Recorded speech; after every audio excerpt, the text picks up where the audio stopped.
Fracasso narrativo e de crítica, dinossauros sem alma, personagens rasos, é esse o legado recente de Jurassic World. Mas segura aí, porque o Jurassic World Renascimento chegou prometendo o impossível, reacender aquela chama que o Steven Spielberg acendeu lá em 1993. Mas será que finalmente a gente vai ter personagens para torcer de verdade?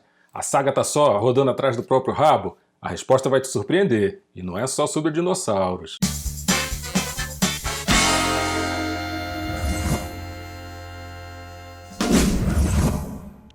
Fala galera do bem, e é isso! Jurassic World Renascimento talvez seja o título aí mais sincero, mais honesto que a franquia poderia ter adotado nesse momento.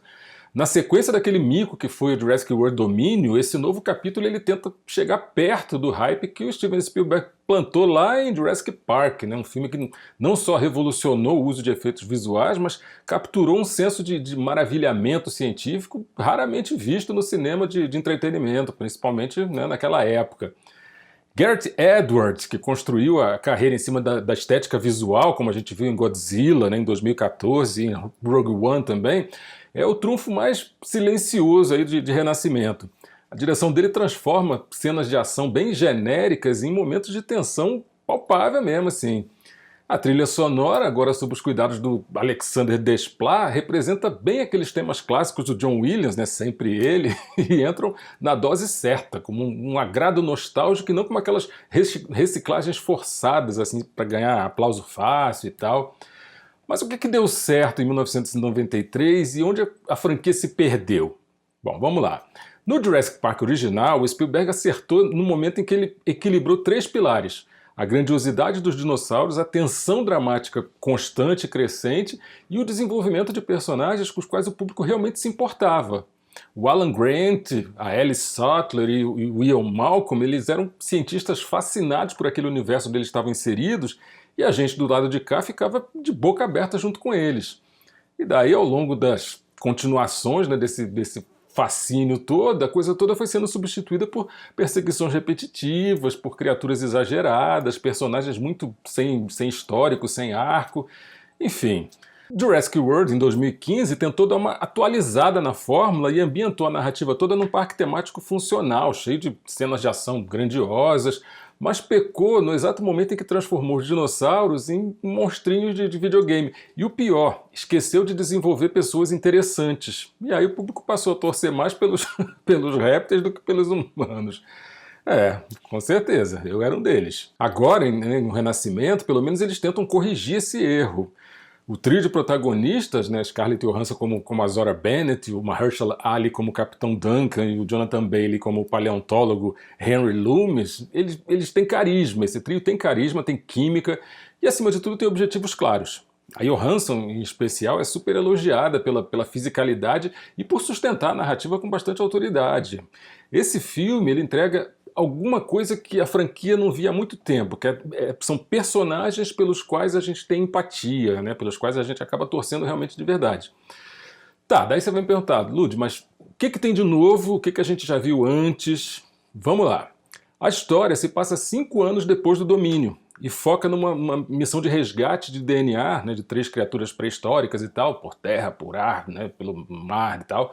E ao mesmo tempo a gente acompanha a família Delgado, que por acidente de percurso ela chega na mesma ilha. É uma tentativa meio clara ali de fundir a ação militar com o drama familiar, mas nem sempre a costura entre esses dois núcleos funciona, sabe? Tem momentos em que parece que a gente está assistindo a 2 filmes diferentes, a interação entre os grupos ali, ela soa no mínimo protocolar, é um troço meio estranho, não ficou muito bem integrada a coisa toda. Por outro lado, os elementos visuais eles impressionam com certeza, né? O Edwards ele utiliza efeitos práticos sempre que é possível e reserva aqueles efeitos digitais mais pesados para aqueles momentos chave, os momentos certos. Presta atenção na sequência do Bot sendo perseguido por um mosasauro. Por exemplo, essa cena, sabe? Ela é tensa, é super bem executada e faz com que a gente lembre aquela sensação de vulnerabilidade, sabe? Que o Spielberg domina tão bem e que colocou tão bem no Jurassic Park, né? no filme original. Tem ainda um retorno bastante tímido, né, ao gênero do horror, né, com os dinossauros espreitando na selva, aqueles silêncios angustiantes, aqueles falecimentos que acontecem fora do quadro, que sugerem mais do que mostram e tal, enfim. O diretor ele acerta pra caramba também nas referências visuais. A sequência onde os personagens enxergam uma manada de titanossauros, por exemplo, ela tenta replicar aquela cena icônica do primeiro brachiosauro, tá lembrado? Mas aqui o momento ele perde muito do impacto, porque não foi filmado do ponto de vista dos personagens. E essa desconexão sutil, né, mas bem significativa, é um dos exemplos de como o Renascimento flerta com a grandeza, mas na maioria das vezes acaba se auto-sabotando. Ou seja, ele tenta e não chega lá. Nada e morre na praia. Será que a franquia ainda tem fôlego? Ou é só mais um dinossauro mutante? A crítica está meio dividida, sabe? Enquanto alguns apontam o filme como uma rajada de ar fresco e tal, outros classificam o filme como mais do mesmo, assim, com embalagem nova e tal, mas farinha do mesmo saco. Até uns dias atrás estava com 58% de aprovação no Rotten Tomatoes, né, que é a bíblia aí dos profissionais do audiovisual, e ficou com a terceira melhor avaliação da franquia. Lembrando que o original ficou com 91% e o Jurassic World ficou com 72%. Mas tem muita gente questionando se isso é suficiente. É um desastre total ou tem bons momentos? Tem coisa boa sim, sabe? A criatura híbrida que aparece logo no início, ela é assustadora de verdade. As cenas de ação são bem construídas. O debate sobre a ética da ciência, aquele lance de entregar o DNA para corporações ou liberar para o público e tal, tudo isso acaba dando para o roteiro um mínimo de relevância. Só que no fim, é difícil a gente não sentir que a franquia está de fato rodando atrás do próprio rabo. Isso é meio que inegável. E isso leva a gente a uma questão essencial, aquela que o próprio Dr. Ian Malcolm, né, já fez há décadas aí. Não se trata só de poder fazer, mas de dever fazer. Poder fazer pode, tem dinheiro faz, mas vale a pena? Enfim, a saga parece tão preocupada em reviver o passado que ela esquece de imaginar um futuro que seja realmente novo para os dinossauros no cinema, ou seja, tudo ali a gente já viu. Meu veredito final, vamos lá.